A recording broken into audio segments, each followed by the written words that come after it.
Welcome, everybody, to another episode of Strife's Sanctum. And this week, I'm going to veer out of the world and into another comedy anime. This one slightly different than Konosuba. A different approach, different vibe, different overall feel. Pretty popular in its own right, and I rewatched it a few months ago, and I do enjoy it, but there are some things that under observation don't completely add up. But overall, I did enjoy it. And that subject today is Toradora. This was released 10 years ago, and it still has a pretty good following to this day for a lot of different reasons. I myself enjoy the writing and the character dynamics, though at the same time, some of those dynamics under closer inspection don't work out so well.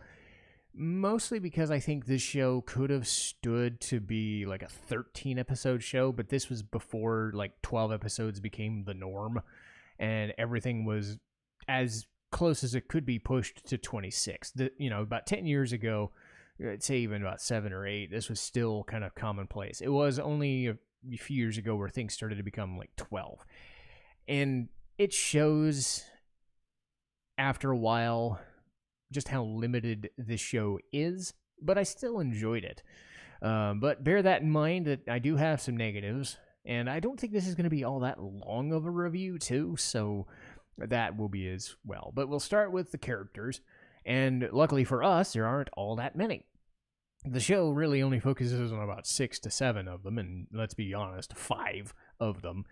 But we'll start with Ryuji Takasu, voiced by Eric Scott Kimmerer, and this was kind of the show he's most known for. He's done stuff like One Punch Man and Demon Slayer and whatnot, but this is kind of his main role.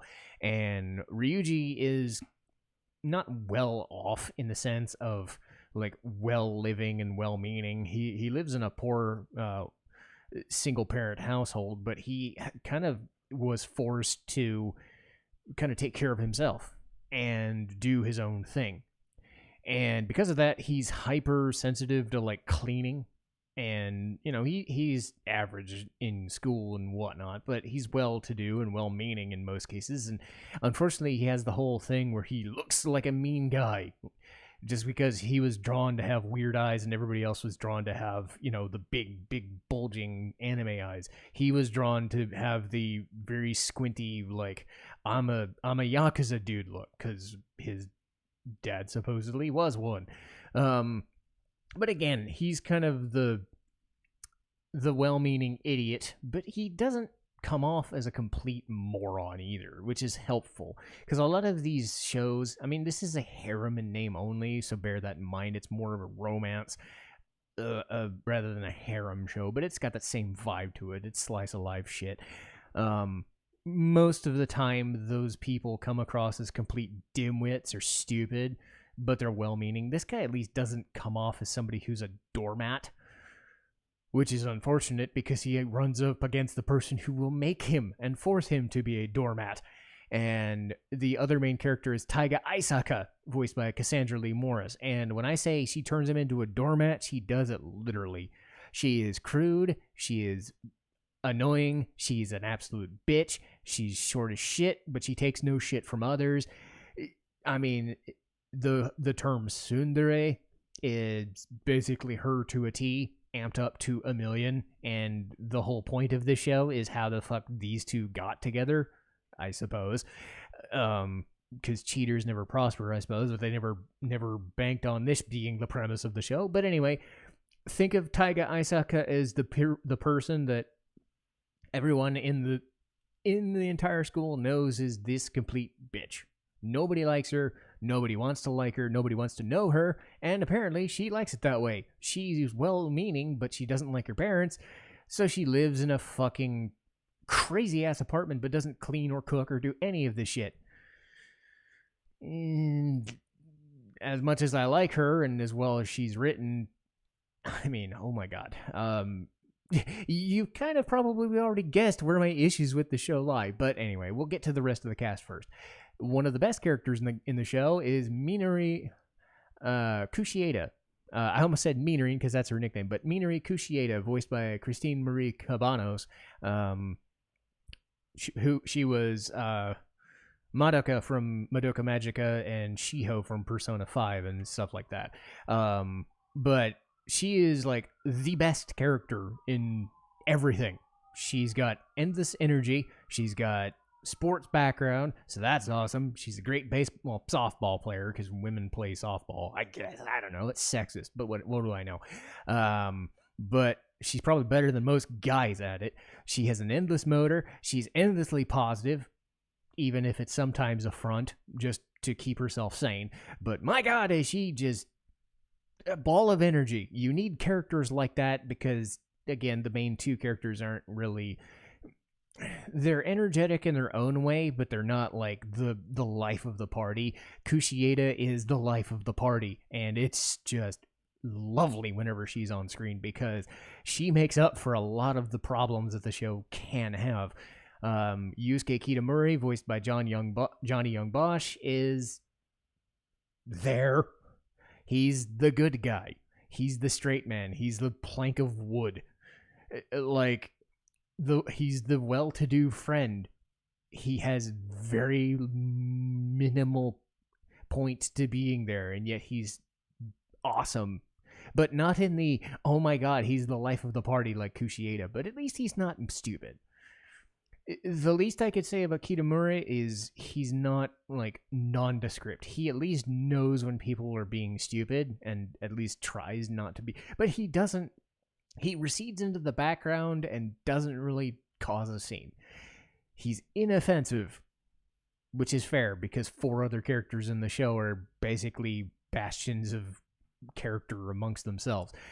The best character in the show, though, is Ami Kawashima, voiced by Erika Harlacher. And she's a model, and she's the typical, like, I'm super sweet and super awesome, and I love everybody. But reality, she's just overworked and underpaid and underappreciated, and she hates everything.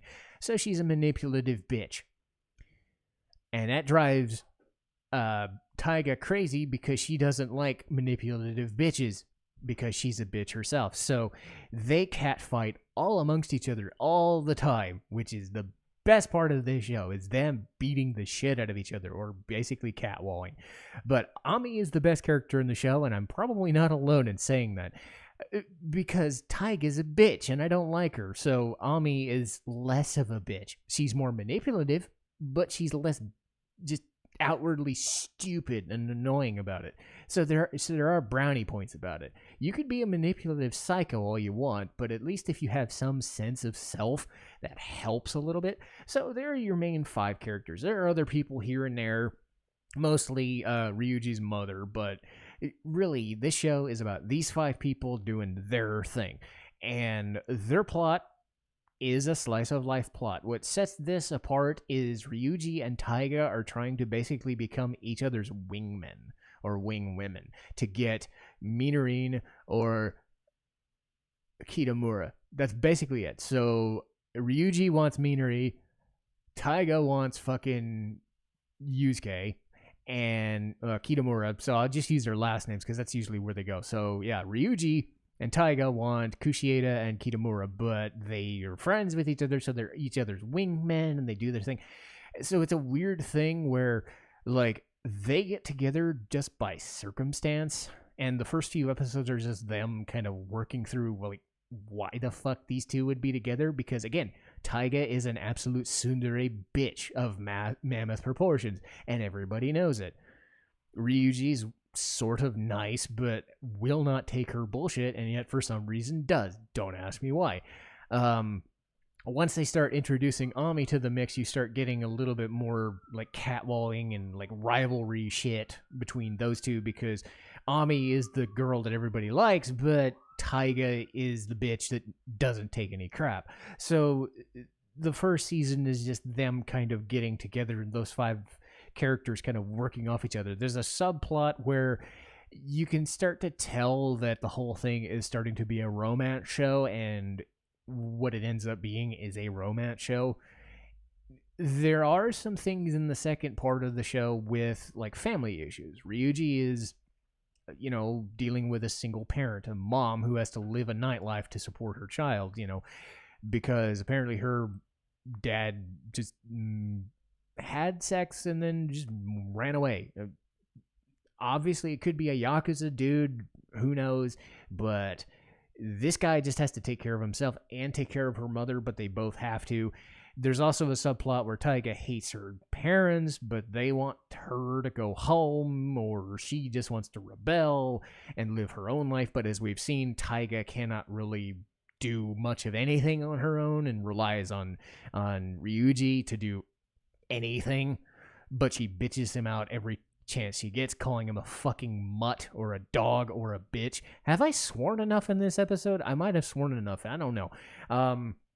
So Kushieda and Ami fall into the background. Kitamura gets an episode or two to themselves, but really, the show is a slice of life show. It follows the kind of story beats that you would think that this kind of show would do. It's got its beach episode, it's got its swimsuit episode, it's got its stuff, it's got, the school festival episodes. They've got some other episodes here and there, but really the point is doing stuff in the typical situations of a slice of life to get Ryuji and Taiga and all the others to do their thing.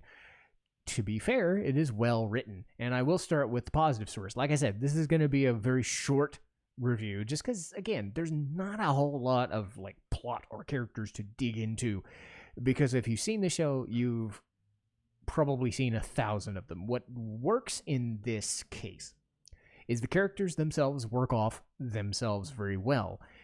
Taiga and Ami cannot be together at all without them catfighting. And Ami really sells this show because I don't like Taiga at all. And Ami, when she gets introduced, just gives this kind of manipulative but sort of psycho, but she has her own thing. But she also starts liking Ryuji too, and it's played a little bit. The only problem I find, and I'll get to the negatives later, is that Ami sort of recedes after a while, which is the third girl syndrome or whatever. It is that sort of thing. Minarine, again, when she's on screen, she does crazy bubbly girl stuff. She is, when everybody's just doing their own thing or fighting, she's just yelling at them or psyching them up or saying, I have everything I want and I'm trying to do this and this and this and this and this and this, and then she's waving her arms around and she's jumping around. She has just endless energy. It's like watching Fooly Cooley and seeing Haruko on screen, except Haruko is an evil lady and Minarine is the nicest girl you ever meet. So the characters play off each other very, very well. And the other awesome thing about the show is the opening. I probably watched the show again just to hear the fucking theme song rather than just go to YouTube and listen to it over and over.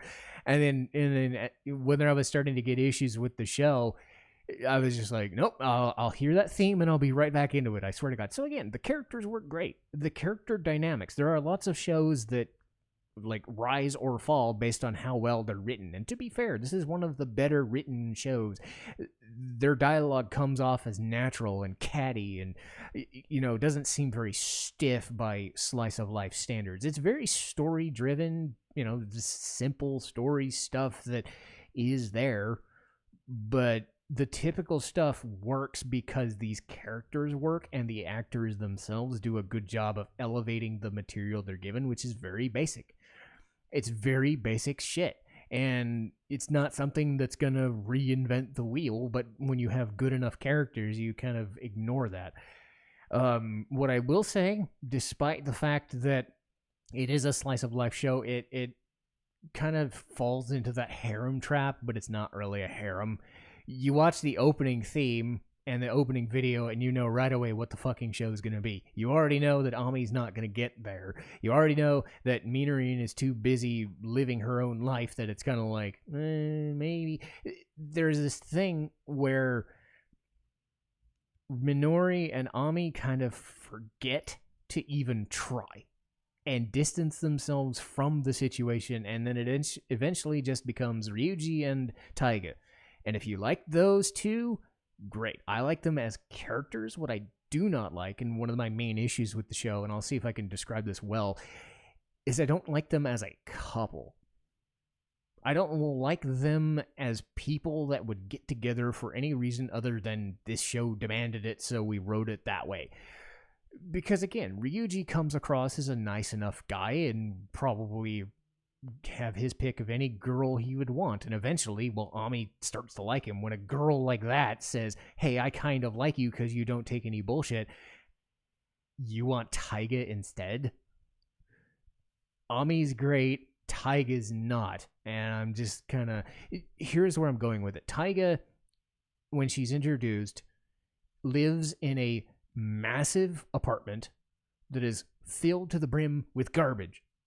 She doesn't cook, she doesn't clean, she doesn't do jack shit. She doesn't want to be around anybody. So what I wonder is how the fuck, outside of the machinations of, I know this girl that you like, so you know this guy that I like, so let's cross each other's paths so that we can do this, but then we end up together because shenanigans. It doesn't make any sense, because what world would this absolute tsundere bitch have, like, not just been like, just because you're not my neighbor doesn't mean I have to talk to you. You know, just because you're my classmate doesn't mean I have to talk to you. I'm doing you a favor. But then you start to suspend disbelief outside of the show and think, really? You want to bend over backwards to help this bitch? Why? Why would you want to do that when there's probably 10 or 12 other girls in class and maybe 100 different girls in school that probably have less problems than she does, probably have way more, actual living capacity than they do, like normal people. Taiga is the absolute definition of abnormal. And just because you want to be around her or want to be around her friend, you're willing to put up with her stupid crap, most of which involves calling you an absolute dirtbag and treating you like shit. It reminded me a little bit of the dynamic between Catherine McBride and Vincent Brooks from Catherine, the game I reviewed way back, the Atlas game. Vincent is such a putz. Why would Catherine bend over backwards and basically take all of her life, and she's well off enough? I'm not saying Ryuji's well off, because he's not. He doesn't really have a lot of money or whatever, but why would he bother?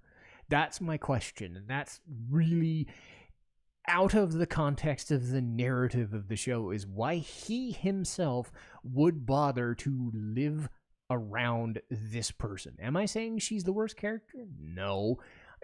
Am I saying she's ugly or unkempt or the worst? I mean, is she like the Tomoko character from Watamote, like levels of weird and awful and just... No.